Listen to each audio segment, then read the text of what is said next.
Tutuuseko mu katale ka Weekembe Kawempe abasuubuzi abatunda emmere okuli amatooke n'obumonde nga bagamba nti yadde emmere yeeyongedde obungi mu katale ebbeeyi kwe basuubulira ekyali waggulu nkati okutikkula ettooke ku mmotoka ligula wakati wa siringi $2.5 n'emitwalo 3 ate ensawo ya $12 ku 14 ekiwawuliriza nabo okulinnyisa emiwendo.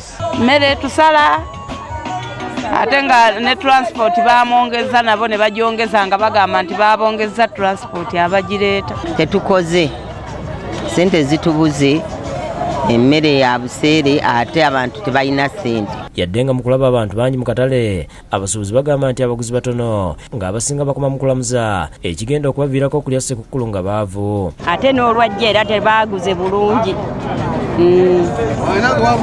Tuli awo tukyalinda tulowooza bajja. Bulijjo tuba twakozeekoze dda naye abantu bajja mpola mpola bamuswaba. Endya erabika nnafu abantu sente ntono ate kirabika nti nno bavaamu nnyo ne mu kibuga ne bagenda. Abatunda enkoko batutegeeza nti embeera nabo tebatambulidde bulungi nga bwe baali basuubira kuba baasuubula enkoko mu bungi naye zibatambulidde kitono. Balaze ezimu ku nsonga ezibaviiriddeko embeera eno n'abaguzi okubeera abatono. Okusinziira nti abantu bazeerundidde nnyo awaka nga beetegekera olw'embeera y'obwavu kati wano mu katimba zitambula kitono. Abantu kale babadde baazirunda okusinziira kasooli bwe yali bwabadde mu bungi bwayo manye emmere kasita ebeera nga nnyingi n'enkoko teba mu bbeeyi nnene. Abatunda ennyama bagamba nti balinnyisa miwendo gyayo nga kiro ya $1,200 ate ebyenda kiro ya $15,000 yadde nga nabo kibadde kibeetaagisa okulinnyisa okufunamu wabula nga nabo bakaaba babaguzi kubeera bamuswaba. Tuteebereza okugyongeramu nga tejja kutuddibako ate gye tunoonya kyakulaba nga tutunda buli muntu yeyagalire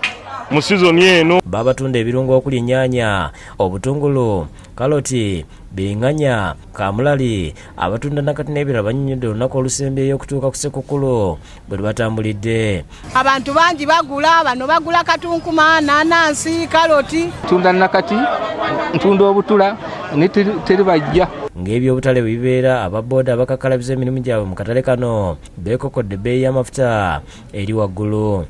Omuntu ng'alina ekifuluusi kye tutandikira mu 4,000, 15,000 naye lwakuba munembeera y'ensawo bakaabakaaba. Yo ku lufulayo kaleerwe naye abantu bakedde kugula nnyama okukuza olunaku luno. Ssente w'abasuubuzi ba lufula eno nga yeyansoba Sirota House Haji Swaiman Sekanyo ategeeza nti zagenze okuwera ssaawa 9 ogw'ekiro nga batandise dda okusala ente nga webukeeredde ng'ente ezisoba 300 ze zisaliddwa. Ennyama mu ddiiro mweri naye twekanzeemu nti ssekukulu eno obutabanga ya bulijjo oba n'ekyamukeeyo gye bujja tulaba nga eri mu kasoobo kanene nnyo. Ennyama y'ente kiro ebadde etundibwa wakati wa $95 n'Omutwalo eri asuubula ate ente ennamba ebadde wakati w'Emitwalo 8 n'obukadde 3 okusinziira ku kiro n'obusava bwayo ate embuzi kiro ebadde wakati w'Ogumu 2 n'Ogumu 3 ng'ennamba eri mu $40 n'okweyongerayo waggulu.